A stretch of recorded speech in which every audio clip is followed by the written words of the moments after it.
जय श्री कृष्ण। ओम नमो भगवते वासुदेवाय। नमस्कार दोस्तों, स्वागत है आप सभी का हमारे चैनल भक्ति ज्ञान में। दोस्तों, आज मैं आपको एकादशी व्रत के दिन सुनी जाने वाली एकादशी की 5 कहानी सुना रहा हूँ। माघ कृष्ण एकादशी। सटतिला एकादशी व्रत की कथा। एक समय दालभ ऋषि ने पुलस्त ऋषि से पूछा कि महाराज, मृत्युलोक के मनुष्य ब्रह्म हत्या आदि महान पाप करते हैं, पराय धन की चोरी और दूसरों की उन्नति को देखकर ईर्ष्या करते हैं तथा अनेक प्रकार के व्यसनों में फंसे रहते हैं, फिर भी उन्हें नरक प्राप्त नहीं होता। इसका क्या कारण है? ना जाने वे कौन सा दान पुण्य करते हैं जिससे उसके पाप नष्ट हो जाते हैं। यह सब कृपा पूर्वक कहिए। पुलस्त मुनि कहने लगे कि हे महाभाग, आपने अत्यंत सुंदर प्रश्न पूछा है। इससे संसार के जीवों का कल्याण होगा। ब्रह्मा, विष्णु, रुद्र तथा इंद्र आदि भी इस गुप्त वेद को नहीं जानते, परंतु मैं आपको सुनाता हूँ। माघ मास के लगते ही स्नान आदि से शुद्ध हो, इंद्रियों को बस में करके काम, क्रोध, लोभ, मोह, अहंकार, ईर्ष्या, अभिमान आदि त्याग कर भगवान का स्मरण करना चाहिए। पुण्य नक्षत्र में गोबर, कपास, तिल मिलाकर उनके कंडे उपले बनाने चाहिए। उन उपलों से 108 बार हवन करना चाहिए। उस दिन भूलकर नक्षत्र हो, साथ ही एकादशी तिथि भी हो तो और भी श्रेष्ठ है। स्नान आदि नित्य क्रिया से निवृत्त होकर देवादिदेव श्री भगवान का पूजन और एकादशी का व्रत धारण करें। रात्रि को जागरण करना श्रेष्ठ है। उसके दूसरे दिन धूप, दीप, नैवेद्य आदि से भगवान का पूजन करके खिचड़ी का भोग लगावे। भगवान कृष्ण का पूजन करके पेठा, नारियल, सीताफल या सुपारी सहित अर्घ देते हुए विनय करें कि भगवान, आप दीनों को शरण देने वाले तथा इस संसार सागर में फंसे प्राणियों का उद्धार करने वाले हैं। हे पुंडरीकाक्ष, हे जगत गुरु, आप लक्ष्मी सहित इस तुच्छ अर्घ को स्वीकार करें। इसके पश्चात जल से भरा हुआ कुंभ घड़ा ब्राह्मण को दान करें। उस समय ब्राह्मण को श्याम गौ और तिल पात्र देना भी उत्तम है। तिल स्नान और भोजन दोनों ही श्रेष्ठ हैं। इस प्रकार जो मनुष्य जितने तिलों का दान करता है उतने ही 1000 वर्ष स्वर्ग में वास करता है। तिल स्नान, तिल का उपटन, तिल का हवन, तिल का जल, तिल का भोजन और तिलों का दान, यह सटतिला कहलाती है। इससे अनेक प्रकार के पाप नष्ट हो जाते हैं। इतनी कथा कहकर पुलस्त ऋषि कहने लगे कि एक समय नारद जी ने भी भगवान श्री विष्णु से यही प्रश्न पूछा था और भगवान ने सटतिला एकादशी का जो महत्तम नारद जी से कहा वह तुमसे कहता हूँ। भगवान कहने लगे कि हे नारद, मैं आंखों देखी एक सत्य घटना कहता हूँ, ध्यान पूर्वक सुनो। प्राचीन काल में मृत्यु लोक में एक ब्राह्मणी रहती थी। वह सदैव व्रत किया करती थी। एक समय वह 1 मास तक व्रत करती रही। इससे उसका शरीर अत्यंत दुर्बल हो गया। यद्यपि वह अत्यंत बुद्धिमान थी, फिर भी उसने कभी देवताओं या ब्राह्मणों के निमित्त धन तथा अन्न का दान नहीं किया। इससे मैंने सोचा कि ब्राह्मणी ने व्रत आदि से अपना शरीर शुद्ध कर लिया है और इसको विष्णु लोक तो मिल ही जाएगा, परंतु इसने कभी भी अन्न दान नहीं किया। इससे इसकी तृप्ति होना कठिन है। ऐसा सोचकर एक विकारी बनकर मैं मृत्यु लोक में उस ब्राह्मणी के पास गया और उससे भिक्षा मांगी। वह बोली, महाराज, आप यहाँ किस लिए आए हैं? मैंने कहा कि मुझे भिक्षा चाहिए। इस पर उसने एक मिट्टी का डेला मेरे भिक्षा पात्र में डाल दिया। मैं उसे लेकर स्वर्ग लौट आया। कुछ समय बीतने पर ब्राह्मणी शरीर त्याग कर स्वर्ग आ गई। मिट्टी का दान करने से उस ब्राह्मणी को स्वर्ग में सुंदर महल मिला, परंतु उसने अपने घर को अन्न आदि सब सामग्रियों से शून्य पाया। तब वह मेरे पास आकर बोली, भगवान, मैंने अनेकों व्रत आदि द्वारा आपकी पूजा की, परंतु फिर भी मेरा घर अन्न आदि से शून्य क्यों है? मैंने कहा, पहले तुम अपने घर जाओ, देव स्त्रियां तुम्हें देखने के लिए आएंगी। पहले उनसे षटतिला एकादशी का पुण्य और विधि सुन लो, तब ही द्वार खोलना। भगवान के ऐसे वचन सुनकर जब वह अपने घर गई, जब देव स्त्रियां आईं और उन्होंने द्वार खोलने के लिए कहा, तो ब्राह्मणी बोली कि आप मुझे देखने के लिए आई हैं, तो सबसे पहले षटतिला एकादशी का महत्व कहिए। तब उनमें से एक देव स्त्री ने षटतिला एकादशी का महत्व सुनाया। ब्राह्मणी ने महत्व सुनकर घर का द्वार खोल दिया। देवांगनाओं ने देखा कि वह ना तो गांधर्वी है और ना आसुरी, वरन पहले जैसी ही है। फिर उस ब्राह्मणी ने देव स्त्रियों के कथानुसार षटतिला एकादशी का व्रत किया। इसके प्रभाव से वह सुंदर और रूपवती हो गई तथा उसका घर अन्न आदि समस्त सामग्रियों से भरपूर हो गया। भगवान कहते हैं, मनुष्यों को षटतिला एकादशी के व्रत में लोभ न करके तिल आदि का दान अवश्य करना चाहिए। इससे दुर्भाग्य, दरिद्रता तथा पाप नष्ट होकर मोक्ष की प्राप्ति होती है। इति श्री षटतिला एकादशी महत्तम संपूर्ण। बोलो षटतिला एकादशी महत्तम की जय। बोलो श्री कृष्ण चंद्र भगवान की जय। एकादशी की दूसरी कहानी। सूर्यवंशी राजा मानधाता ने इस व्रत को किया था। संयोगवश एक बार अयोध्या में बड़ा अकाल पड़ा तथा अन्न उत्पन्न न होने के कारण प्रजा अत्यंत व्याकुल हुई। तब सभी प्रजाजन एकत्रित होकर राजा के समीप पहुंचे और हाथ जोड़कर इस प्रकार प्रार्थना करने लगे, हे पृथ्वीपति, ऐसा कौन सा पाप हुआ जिसके कारण यह अकाल पड़ा है और हम लोगों को भारी कष्ट भोगना पड़ रहा है। हे महाराज, हम लोग भूख से मरे जा रहे हैं, अस्तु आपके शरणागत हैं, आप हमारी रक्षा कीजिए और कोई ऐसा श्रेष्ठ उपाय बतलाइए जिससे सब लोगों का कष्ट दूर हो। प्रजाजनों के मुख से यह वचन सुनकर राजा मानधाता ने अत्यंत लज्जित हो ब्राह्मणों को बुलाया और उनका सम्मान करते हुए हाथ जोड़कर यह पूछा, हे महानुभावों, आप मुझे यह बताने की कृपा करें कि मेरे देश में वर्षा क्यों नहीं हो रही है।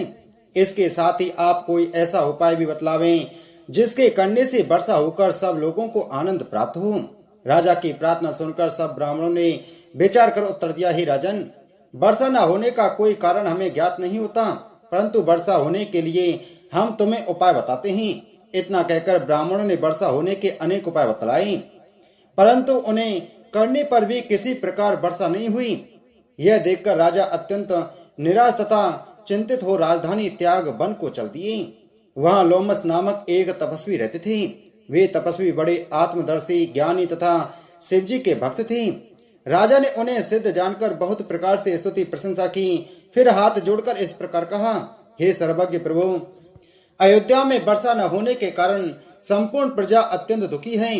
अब मैं व्याकुल होकर अपनी राजधानी त्याग यहाँ वन में चला आया हूँ। सौभाग्य से मुझे आपके श्री चरणों के दर्शन प्राप्त हुए हैं। आप कृपा करके कोई ऐसी युक्ति बतलाइए जिससे वर्षा हो। राजा की प्रार्थना सुनकर लोमस ऋषि ने उत्तर दिया, हे राजन, भगवान सदाशिव की कृपा से मैं तुम्हें वर्षा होने का एक सरल उपाय बतलाता हूँ। तुम्हें उचित है कि तुम अपनी संपूर्ण प्रजा सहित एकादशी का व्रत धारण करो तथा भगवान सदाशिव का पूजन करो और भगवान विष्णु की पूजा करो। इस व्रत में शिव जी का पूजन करने के पश्चात ही भोजन करना चाहिए। ऐसा करने से तुम्हारे राज्य में अवश्य वर्षा होगी। लोमस ऋषि के यह वचन सुनकर राजा अत्यंत प्रसन्न हो अपनी राजधानी को लौट आए। फिर उन्होंने अपनी प्रजा सहित एकादशी व्रत धारण किया, जिसके प्रभाव से खूब वर्षा हुई और संपूर्ण प्रजा का दुख दूर हो गया। एकादशी की तीसरी कहानी। राजा दशरथ के पुत्र रामचंद्र जी बड़े प्रतापी थे। भाग्यवश उन्हें वनवास प्राप्त हुआ। वहां लंका का राजा रावण उनकी पत्नी सीता को हल ले गया। तब रामचंद्र जी सीता का पता लगाते हुए पंपापुर में जा पहुंचे। वहां हनुमान से भेंट हुई। उनकी सहायता से वे सेना एकत्रित कर समुद्र के तट पर पहुंचे, परंतु जब उन्होंने यह देखा कि समुद्र को पार करना अत्यंत कठिन है, तो वे उपाय की खोज में इधर उधर भ्रमण करने लगे। संयोगवश एक स्थान पर उन्हें लोमस ऋषि तपस्या करते हुए दिखाई दिए। तब उन्होंने ऋषि के समीप पहुंचकर सब वृत्तांत कह सुनाया और यह प्रार्थना की कि आप मुझे कोई ऐसा उपाय बताइए जिसके आश्रय से मैं सेना सहित लंकापुरी में पहुंचकर रावण का संहार कर सकूं। रामचंद्र जी की प्रार्थना सुनकर लोमस ऋषि ने यह उत्तर दिया, हे राम, प्रथम तो तुम विष्णु जी के अवतार हो, दूसरे शिव जी के परम भक्त हो। वे सभी कार्य सिद्ध कर देंगे। जो भी प्राणी मनुष्य शरीर धारण करता है उसे कोई ना कोई कष्ट अवश्य उठाना पड़ता है। इसीलिए तुम्हें भी यह दुख हुआ है, क्योंकि तुम मनुष्य का शरीर धारण कर प्रकट हुए हो। अब तुम्हें उचित है कि तुम एकादशी का व्रत करो तथा शिव जी का पूजन करके कुछ दिन फलाहार करो। शुक्ल पक्ष की एकादशी में निर्जल व्रत करने तथा शिव गिरजा का ध्यान धरने से तुम्हें सिद्धि प्राप्त होगी। वेद और प्राणों का कथन है कि एकादशी के समान फलदायक कोई दूसरा व्रत नहीं है। लोमस ऋषि की शिक्षा अनुसार रामचंद्र जी ने एकादशी व्रत धारण किया। उस व्रत के प्रभाव से उन्होंने समुद्र पर सेतु बांधा तथा शिवलिंग की स्थापना कर शिव जी को प्रसन्न किया। तदुपरांत वे अपनी सेना सहित लंका में जा पहुंचे। फिर उन्होंने रावण को वंश सहित मार डाला। एकादशी का व्रत ऐसा ही फल देने वाला है। यह व्रत विष्णु जी तथा शिव जी दोनों का कहा गया है। इस व्रत को करने से शिव जी तथा विष्णु जी दोनों ही प्रसन्न होते हैं। इस व्रत का महत्व सुनने से भी दोनों लोकों में आनंद की प्राप्ति होती है। एकादशी की चौथी कहानी। एक राजा था, उसके राज में प्रजा सुखी थी। एकादशी को कोई भी अन्न नहीं खाता था, सभी फलाहार करते थे। एक बार भगवान ने राजा की परीक्षा लेनी चाहिए। भगवान ने एक सुंदरी का रूप धारण किया तथा सड़क पर बैठ गए। तभी राजा उधर से निकला और सुंदरी को देखकर चकित रह गया।